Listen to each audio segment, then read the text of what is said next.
फर्ज कीजिए आप अपने घर से काम के लिए निकले हैं, सोचकर कि 4 पैसे कमाएंगे और वापस अपने परिवार के पास जाएंगे। हम सब इसी भरोसे के साथ अपने घरों से निकलते हैं। हमारे दिमाग में ये बात आती ही नहीं कि हम कभी नहीं भी लौट सकते हैं। आम आदमी की ज़िंदगी ऐसे ही भरोसे पर चलती है, लेकिन जब ये भरोसा ख़त्म होने लगे तब क्या होगा? क्या आप तब भी अपने घर से बाहर पैर रखना चाहेंगे?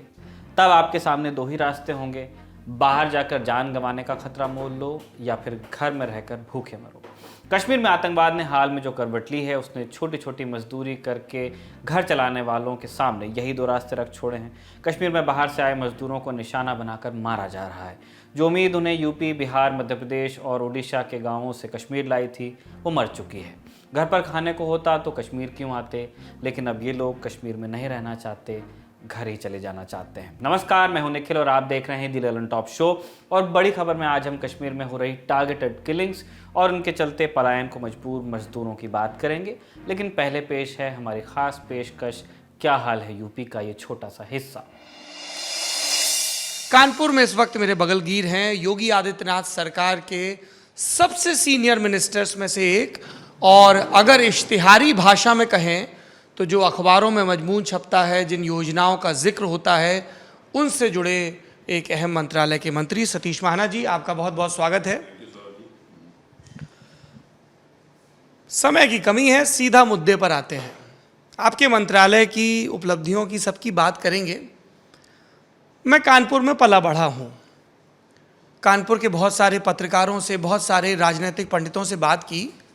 सब ने एक चीज़ कही, महाना जी भाजपा के बरगद हैं, बहुत बड़े नेता, 7वीं बार के विधायक, 5 बार छावनी से, 2 बार से महाराजपुर से, जीत का अंतर बढ़ रहा है। साथ में एक चीज़ नत्थी की कि महाना जी के नीचे कोई दूसरा नेता पनप भी नहीं पाता है, बरगद की खूबी और खामी। इस दूसरी बात पे मैं आपकी प्रतिक्रिया चाहता हूँ। नहीं, ऐसा नहीं है। मैं कार्यकर्ता के रूप में काम करता हूँ, ना तो मैं कोई बरगद हूँ, ना कोई बहुत बड़ा पेड़। अपने आप को भारतीय जनता पार्टी का कार्यकर्ता कहते हुए मुझे प्रसन्नता होती है।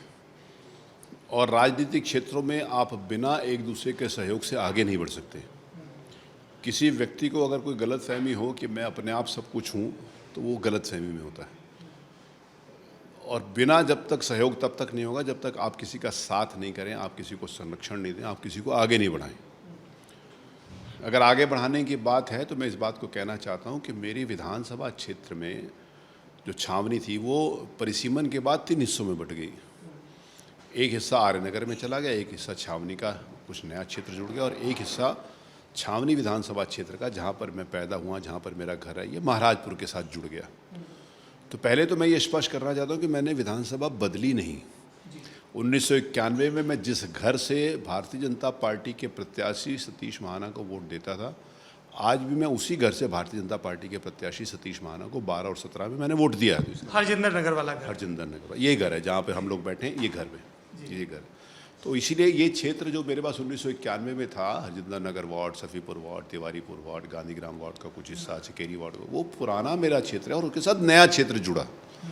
तो इसीलिए कभी कभी इस बात की जब चर्चा होती है कि मैंने विधानसभा बदली, मैंने विधानसभा बदली नहीं है। परिसीमन के बाद एक नई विधानसभा सृजित हुई जिसका नाम महाराजपुर हुआ, और मुझे पार्टी ने ये आदेश किया कि मुझे महाराजपुर विधानसभा क्षेत्र से चुनाव लड़ना है।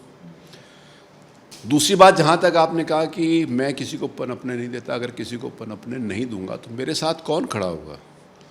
अगर कानपुर में आज आदरणीय महापौर श्रीमती प्रमिला पांडे हैं तो उनके साथ मजबूती के साथ खड़ा रहता हूँ। उनकी टिकट के लिए भी उनके साथ मजबूती के लिए खड़ा रहा, उनके काम करने के साथ, जनता के हित में उनके साथ मजबूती के साथ खड़ा रहता हूँ, और अच्छा काम कर रही हैं। कानपुर में जो भी मेयर रहे, सबके साथ मैं समन्वय करके काम करता हूँ। मैं भारतीय जनता पार्टी का कार्यकर्ता होने के नाते से इस बात को प्रामाणिकता के साथ कह सकता हूँ कि मैं पार्टी के लिए काम करता हूँ, किसी व्यक्ति के लिए नहीं। यही बात आप कानपुर के मौजूदा सांसद सत्यदेव पचौरी के लिए भी कह सकते हैं कि वही समन्वय है जो बाकी नेताओं के साथ? मेरा सबके साथ वही समन्वय है। उनका मेरे साथ क्या समन्वय है ये उनके ऊपर निर्भर करता है। मेरे साथ सबके साथ एक ही प्रकार का समन्वय है। आदरणीय सांसद जी जिस समय वो लोकसभा का चुनाव लड़े तो मेरे पास 3 विधानसभाएं थी जो मेरी छावनी विधानसभा का हिस्सा था। तीनों विधानसभा में मैंने उतनी ही मेहनत करी होगी जितनी उन्होंने करी, उससे ज़्यादा करी होगी, क्योंकि मैंने कहा मैं पार्टी के लिए काम करता हूँ।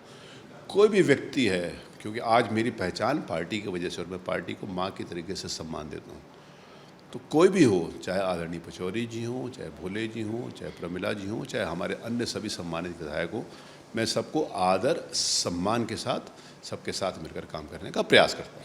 उत्तर प्रदेश की योगी कैबिनेट में औद्योगिक विकास मंत्री सतीश महाना से इस बातचीत को अगर आप पूरा सुनना चाहते हैं शुरू से लेकर आखिर तक, तो आपको जाना होगा हमारे नए YouTube channel on top UP पर। वहां आपको सौरभ द्विवेदी पूछते मिलेंगे क्या हाल है यूपी।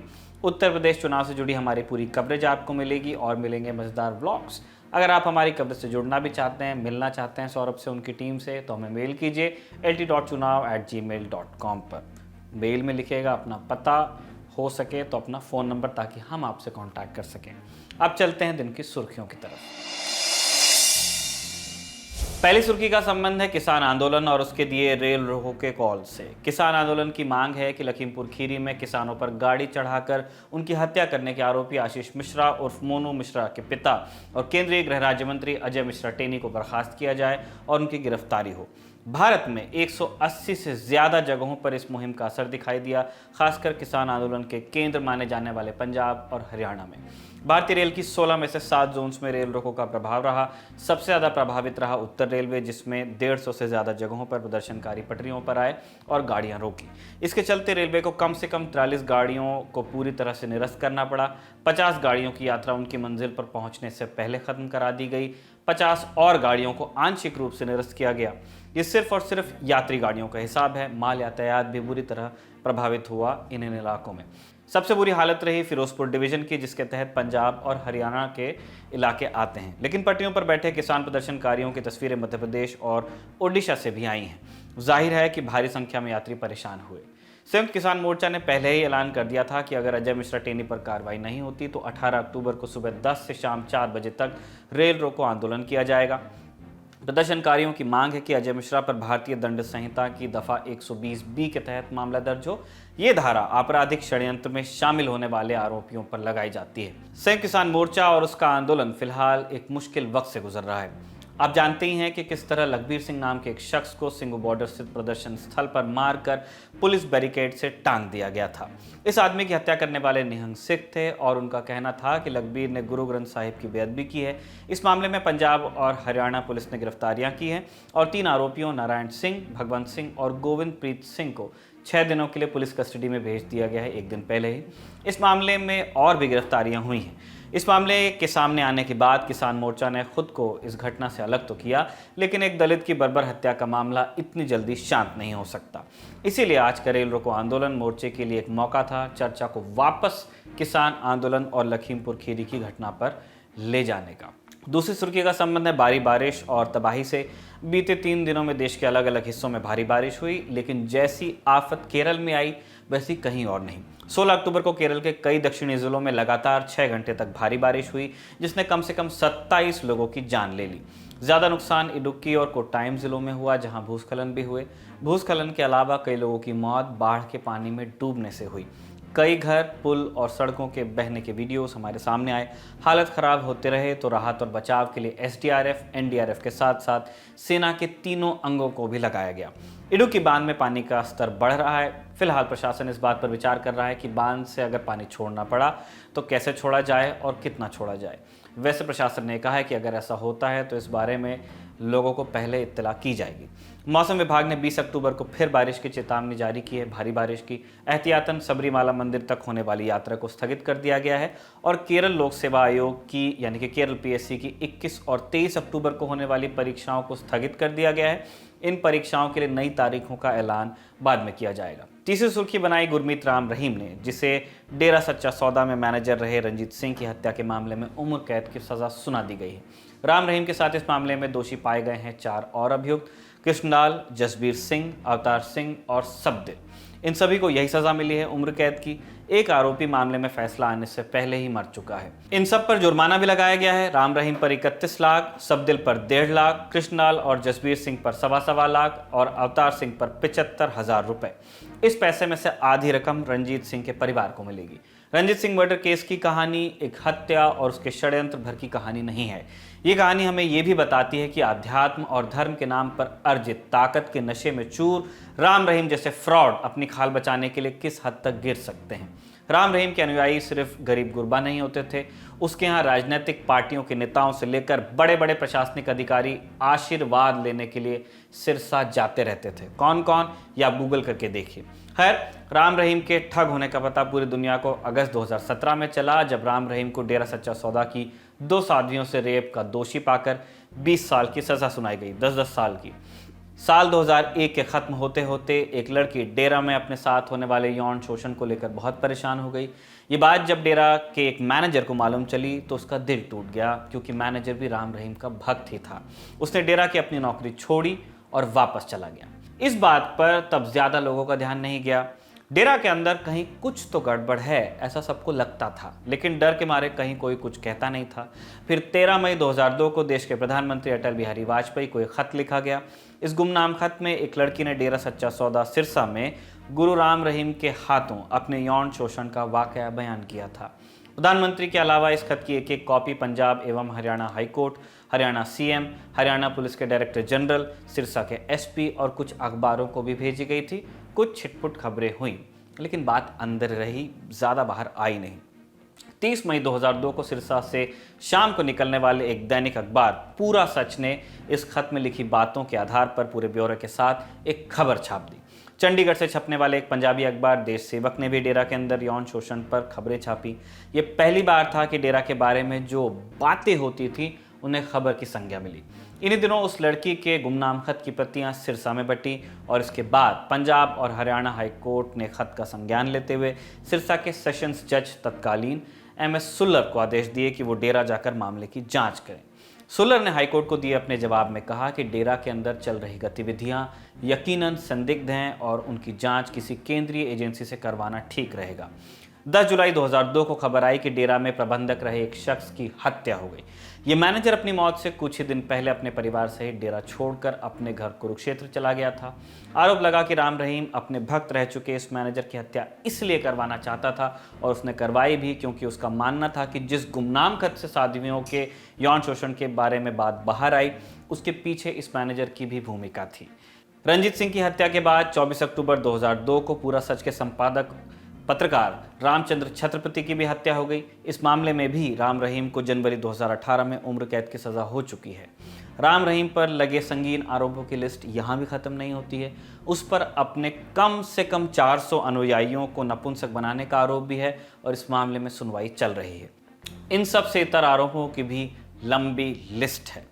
ये थी सुर्खियां। आप चलते हैं दिन की बड़ी खबर की तरफ। जनवरी 1990 का कश्मीर हम में से कई लोगों ने नहीं देखा, सिर्फ किताबों में पढ़ा है और लोगों से सुना कि कैसे लाखों लोग रातों रात अपने घर से भागकर जान बचाने के लिए जम्मू पहुंचे थे। लेकिन जम्मू कश्मीर में अब जो हो रहा है वो हम अपनी आंखों से देख रहे हैं। इतिहास जम्मू कश्मीर में खुद को दोहराता दिख रहा है। रविवार रात को वो तस्वीरें, वो वीडियो आए जिनमें मजदूर अपनी जान बचाने के लिए कश्मीर घाटी से भाग रहे हैं। अपने बीवी बच्चों को लेकर रातों रात यूपी बिहार के सैकड़ों मजदूर जम्मू आ गए। कोई ईंट भट्टे पर काम करता था, कोई लकड़ी का काम करता था, कोई गोलगप्पे की रेहड़ी लगाता था, कोई सेब के बाग में मजदूरी करता था। कितने ही लोग बिना अपनी पूरी दिहाड़ी मजदूरी लिए ही रात को जम्मू चले आए। कई लोग ऐसे हैं जिनके पास खाने तक के पैसे नहीं हैं, बच्चे भूख से बिलबिला रहे हैं, लेकिन कश्मीर से बाहर निकलकर ये लोग राहत महसूस कर रहे हैं। जी डर लग रहा है। अच्छा, हाँ इसीलिए अब आप वापस घर जा रहे हैं? हाँ जा रहे हैं इसलिए में। तो अभी जो हाल फिलहाल में हत्याएं हुई, आपको मतलब आपके जो सारे जो मजदूर भाई हैं, क्या बातचीत हो रही थी आप लोगों में आपस में? पूरा लेबर का छुट्टी हो गया था उधर, मतलब और उधर मतलब वो गोली बारूद चल रहा था, मतलब तो हम लोग डर के मारे आ गए, मतलब छुट्टी दिया बाबू। तो वहाँ का मालिक हमको इतना मार मार के पूरा सीजन भर काम करवाया और हमको ना पैसे नहीं दिया, मार के भगा दिया वहाँ से 12 बजे रात को। कब? कल रात को? आज रात को सर। तो फिर आप वहाँ से भाग कर आ गए? वहाँ से हम भाग कर आए हैं बड़ी मुश्किल से जान बचा के अपना। हमारे लिए कुछ मदद करो या हमारा हक दिला दो। बहुत छोटा छोटा बच्चा लेकर आए हैं काम करने के लिए, 1 रुपए हमको नहीं दिया, मार मार के भगा दिया हमको। तो अभी कश्मीर से कितने बजे निकले आप? रात को 12 बजे। अच्छा। अब अभी वहाँ काफी डरे हुए सब लोग। हमें 1 बजे रात को निकाला गया, 12-1 बजे रात को आया हम लोग सोया था सब, 2-3 रोज तो ऐसा ही जाग रहा था पूरा रात भर। मालिक बोलता था इतने दिन से कि यहाँ से चले जाओ नहीं तो मार पीट कर खेदेंगे। फिर आया 1 बजे रात कर, यहाँ से 3 मार्शल लेकर आया, फिर हमें तुरंत भगा दिया सर। तो अभी किस प्रकार का माहौल है? आप लोग बहुत डरे हुए हैं वहाँ पे? डरे हुए हैं सर। वापिस जाएंगे काम करने? नहीं जाएंगे सर, वहाँ मरने थूरने जाएंगे सर, वहाँ से हमें जी बचा कर लाना था। तो कश्मीर से इनको भागना क्यों पड़ा? सालों से कश्मीर के आतंकियों के लिए कहा जाता रहा कि वो टूरिस्ट या बाहर के लोगों को टारगेट नहीं करते, सिक्योरिटी फोर्सेस या उनकी मदद करने वालों को ही निशाना बनाते हैं। लेकिन अक्टूबर महीना शुरू होने के बाद से आतंकी लगातार आम नागरिकों की हत्याएं कर रहे हैं। इन हत्याओं में अल्पसंख्यक भी शामिल हैं, कश्मीर से बाहर आए मजदूरी करने वाले भी शामिल हैं। 5 अक्टूबर कुशीनगर के लाल बाजार इलाके में गोलगप्पे बेचने वाले वीरेंद्र पासवान को गोली मार दी गई। इसके बाद दी ललन टॉप की टीम कश्मीर गई, कई गोलगप्पे वालों और नॉन लोकल मजदूरों से बात की गई। तब तक लोग यही कह रहे थे कि एक घटना हो गई, लेकिन ऐसा अमूमन होता नहीं है, इसलिए उन लोगों में कोई ज़्यादा डर नहीं था। यानी तब तक बाहर के लोगों को ये नहीं लग रहा था कि आतंकी उनके लिए खतरा हैं। लेकिन फिर 16 अक्टूबर को श्रीनगर के ईदगाह इलाके में एक और गोलगप्पे बेचने वाले अरविंद कुमार शाह को गोली मार दी गई। अरविंद बिहार के बांका जिले का था। इसी दिन दक्षिण कश्मीर के पुलवामा जिले में सगीर अहमद नाम के कारपेंटर को गोली मारी गई, वो यूपी के सहारनपुर से थे। 17 अक्टूबर को यानी कल आतंकवादियों ने दक्षिण कश्मीर के ही कुलगाम जिले में मजदूरों पर हमला किया। कुलगाम के वानपोह इलाके में अपने किराए के मकान में बिहार के कुछ मजदूर खाना पका रहे थे। इसी दौरान करीब 6:15 बजे अज्ञात बंदूकधारी घर में घुसे और ताबड़तोड़ फायरिंग शुरू कर दी। गोली लगने से बिहार के राजा ऋषिदेव और जोगिंदर ऋषिदेव की मौके पर मौत हो गई। तीसरे शख्स चुनचुन ऋषिदेव को कंधे पर गोली लगी, उनका अस्पताल में इलाज चल रहा है। कुलगाम में वानपोह के अलावा जम्मू श्रीनगर हाईवे से लगते लारम, गाजीपुर, गांजीपुरा इन इलाकों में सैकड़ों की संख्या में बाहर के मजदूर रह रहे थे।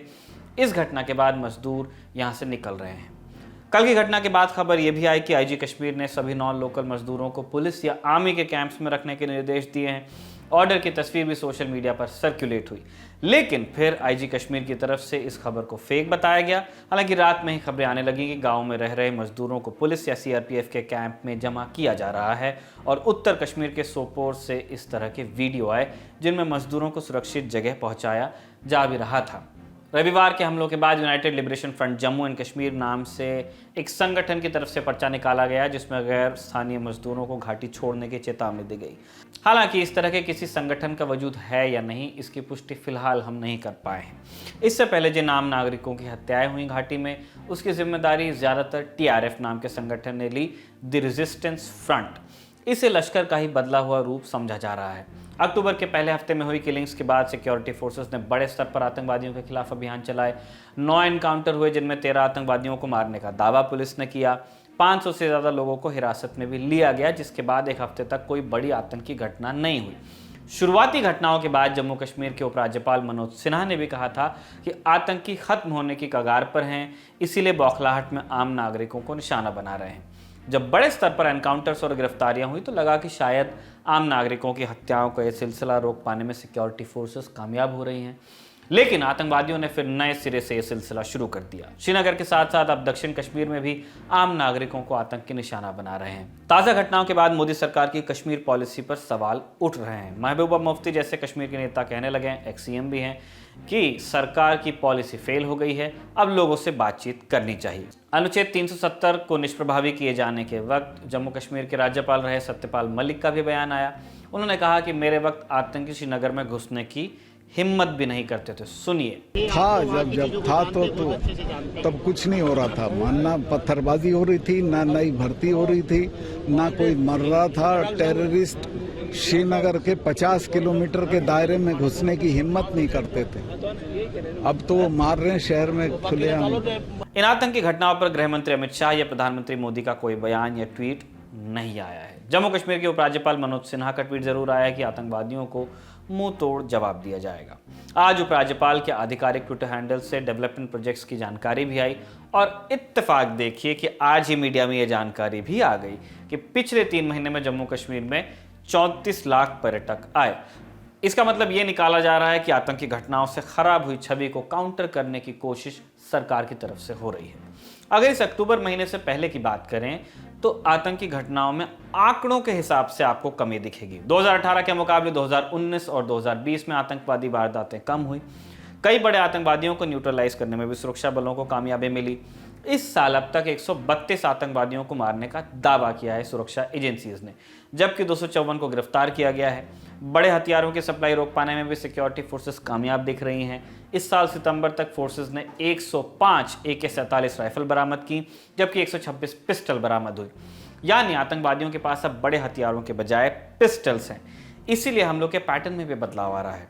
अब टारगेटेड किलिंग्स हो रही हैं, जिनमें आम नागरिकों को सॉफ्ट टारगेट बनाया जा रहा है। कश्मीर में 2019 से पहले आतंकवादी पिस्टल का इतना इस्तेमाल नहीं करते थे।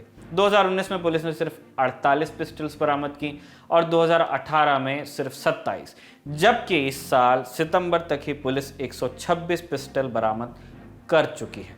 जम्मू कश्मीर प्रशासन और सुरक्षा बलों के लिए एक बड़ी कामयाबी ये मानी जा सकती है कि अब आतंकवादियों के लिए उस तरह का सपोर्ट नहीं दिखता जैसा कुछ वक्त पहले तक दिख रहा था। जैसे पहले एनकाउंटर के दौरान आतंकवादियों को बचाने के लिए आम लोग पथराव शुरू करते थे, अब ऐसी घटनाएं नहीं दिख रही हैं। इसीलिए एनकाउंटर्स में सुरक्षा बलों को कामयाबी भी मिल रही है। बावजूद इसके सिक्योरिटी फोर्सेस नए आतंकवादियों को रिक्रूट होने से नहीं रोक पा रही है। आतंकी हमले नहीं रुक पा रहे हैं। अब ताज़ा घटनाक्रम के बाद सिक्योरिटी ग्रिड में भी हलचल दिख रही है। इंडिया टुडे के सूत्रों के मुताबिक CRPF और NIA के DG कुलदीप सिंह कश्मीर घाटी पहुंच गए हैं। इसके अलावा IB, NIA और सेना और CRPF के बड़े अधिकारी जो अमूमन दिल्ली में रहते हैं, वो भी घाटी में कैंप कर रहे हैं, इंटेलिजेंस इनपुट को मॉनिटर करने में लगे हैं। गृह मंत्री अमित शाह भी 23 अक्टूबर को जम्मू कश्मीर के दौरे पर जाएंगे। तो सरकार खुले तौर पर ज़्यादा कुछ कह नहीं रही है, लेकिन सरकार के माथे पर टेंशन दिख जरूर रही है। पूरे कश्मीर में सुरक्षा बढ़ा दी गई है। बाजारों, सड़कों पर लोगों की गहन जांच पड़ताल हो रही है। कई इलाकों में इंटरनेट बंद करने की खबर भी आ रही है। अब देखना है कि अगला हमला रोक पाते हैं या नहीं। कश्मीर से अब जम्मू की तरफ चलते हैं। जम्मू के पूंछ में चल रहा एनकाउंटर आज 8वें दिन में पहुंच गया। एनकाउंटर में अब तक 9 जवान वीरगति को प्राप्त हो चुके हैं, जिनमें 2 JCO भी शामिल हैं। किसी एक ऑपरेशन में यह हाल के सालों में सबसे बड़ा नुकसान है हमारा। अभी तक आतंकवादियों का कोई सुराग नहीं लगा। 6 से 8 आतंकवादी बताए जा रहे हैं जो मेंढर इलाके के जंगलों में छिपे। जानकारी आ रही है कि करीब 2.5 महीने पहले इन आतंकवादियों ने पाकिस्तान के कब्जे वाले कश्मीर से भारत में घुसपैठ की थी, और जब से भारत वाले कश्मीर में घुसे तब से इसी इलाके में बने हुए हैं। 3 स्थानीय नागरिकों को भी हिरासत में लेकर के पूछताछ की गई है। उन पर आतंकवादियों की मदद करने का शक था। हालांकि आतंकियों को लेकर कोई बड़ी जानकारी अभी बाहर नहीं आई। मेंढर इलाके के जंगल को सेना ने घेर रखा है। हजारों जवान तैनात हैं। पैरा कमांडोज को ऑपरेशन में लगाया गया है। हेलीकॉप्टर और ड्रोन का इस्तेमाल भी किया जा रहा है। सर्च ऑपरेशन के दौरान रविवार को थोड़े समय के लिए आतंकवादियों के साथ सेना का कांटेक्ट हुआ था, एनकाउंटर हुआ था, लेकिन आतंकवादी फिर जंगल में छिप गए। सेना के लिए ये ऑपरेशन बहुत ही चुनौतीपूर्ण साबित हो रहा है। पुंछ इलाके में ही 2003 में भी इसी तरह आतंकी जंगल में घुस गए थे, जिसके बाद ऑपरेशन सर्फ विनाश चलाकर कई महीनों बाद सेना ने आतंकवादियों को मार गिराया था। ऑपरेशन सर्फ विनाश की डिटेल में बात किसी और मौके पर। आज के लिए बस इतना ही। अब इस मसले पर कू की राय का वक्त है। इस सेगमेंट में हम सोशल मीडिया पर लोगों से उनकी राय या पोल के जरिए उनका रुझान जुटाने की कोशिश करते हैं। आज का सवाल था, मोदी सरकार की कश्मीर पॉलिसी फेल हो रही है क्या? 32% लोगों ने कहा है हाँ, और ना कहने वाले लोगों का फीसदी है 68% कू पर। अगर आप भी कू पर हमारे पोल्स का हिस्सा बनना चाहते हैं तो कू पर दी लर्न टॉप को फॉलो कर सकते हैं। पोल के नतीजे हम दी लर्न टॉप शो में इसी तरह दिखाएंगे। हम कू पर आपसे अलग अलग मुद्दों पर आपकी राय भी मांगते रहेंगे। अपनी राय आप हमें कमेंट बॉक्स या #LTShowOnCoo के साथ कू करके बता सकते हैं। हम उसे भी दी लर्न टॉप शो में शामिल करेंगे।